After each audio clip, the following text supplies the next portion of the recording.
जी entertainment enterprises यानी कि जील के साथ सोनी ग्रुप ने मर्जर कैंसिल कर दिया है। 2021 में सोनी पिक्चर्स नेटवर्क्स इंडिया यानी कि अब कलवर मैक्स एंटरटेनमेंट लिमिटेड ने जी के साथ मर्जर डील साइन की थी। सोनी ग्रुप ने मर्जर प्रोसेस खत्म करने के लिए टर्मिनेशन लेटर भेजा है।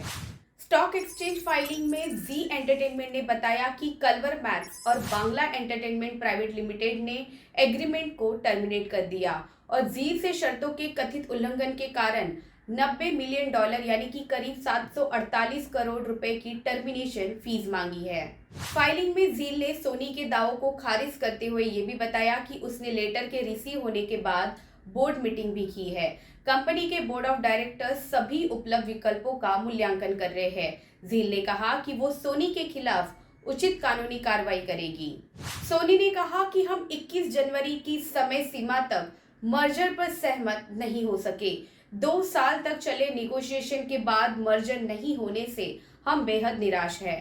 हम इस फास्ट ग्रोइंग मार्केट में अपनी उपस्थिति बढ़ाने और दर्शकों को वर्ल्ड क्लास एंटरटेनमेंट देने के लिए कमिटेड है। जी एंटरटेनमेंट एंटरप्राइजेज के एमडी और सीईओ ने सोशल मीडिया प्लेटफॉर्म एक्स पर लिखा, जैसे ही मैं प्राण प्रतिष्ठा के शुभ अवसर के लिए आज सुबह सुबह अयोध्या पहुंचा, मुझे एक मैसेज मिला कि जिस डील पर काम करने के लिए मैंने 2 साल बिताए हैं वो मेरे बेस्ट और ऑनेस्ट एफर्ट के बावजूद फेल हो गई है। मेरा मानना है कि ये प्रभु का संकेत है। मैं पॉजिटिव रूप से आगे बढ़ने और भारत की अग्रणी एमएनई कंपनी को उसके सभी स्टेक होल्डर्स के लिए मजबूत करने की दिशा में काम करने का संकल्प लेता हूं। ब्लूमबर्ग की रिपोर्ट के मुताबिक 2021 में जब एग्रीमेंट साइन किया गया था तब ये तय हुआ था कि पुनीत गोयंका मर्जर के बाद बनी इस नई कंपनी को लीड करेंगे, लेकिन बाद में नियामक जांच के कारण सोनी नहीं चाहता था कि पुनीत गोयंका सीईओ बने। पुनीत गोयंका जी ग्रुप के फाउंडर सुभाष चंद्रा के बेटे और जी के चीफ एग्जीक्यूटिव ऑफिसर है।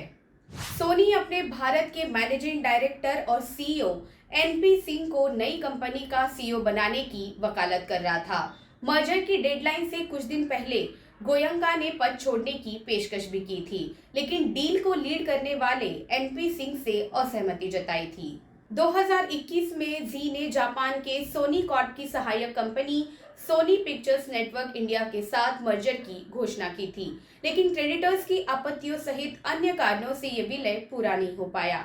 इस मर्जर से $10 बिलियन यानी कि करीब 83,000 करोड़ रुपए की कंपनी बनती। 24% से ज्यादा व्यूअरशिप के साथ जी प्लस सोनी देश का सबसे बड़ा एंटरटेनमेंट नेटवर्क होता। सोनी पिक्चर्स नेटवर्क लंबे समय से इंडियन टेलीविजन इंडस्ट्री में है। कंपनी ने भारत में 1995 में अपना पहला TV channel Sony Entertainment Television launch किया था। कंपनी अपने बिजनेस को बहुत ज्यादा एक्सपांड नहीं कर पा रही थी। वहीं जील ने अपना पहला चैनल जी टीवी 2 अक्टूबर 1992 को लॉन्च किया था।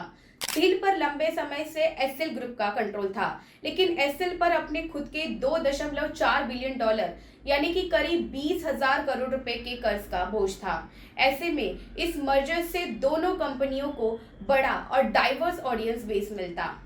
डील टूटने के बाद मंगलवार को जी एंटरटेनमेंट एंटरप्राइजेज लिमिटेड के शेयरों में भारी गिरावट हुई और शेयर 30% तक नीचे गिर गए।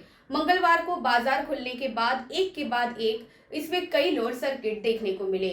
शुक्रवार को इसके शेयर 231.75 रुपए पर क्लोज हुए, लेकिन मंगलवार को ये 29.98% गिरकर 162.25 रुपए के 52 वीक के निचले स्तर पर पहुंच गए हैं। अगर हमारा ये वीडियो आपको पसंद आया है तो चैनल को सब्सक्राइब कीजिए और जुड़िए हमारे साथ नए अपडेट के लिए। बहुत बहुत धन्यवाद।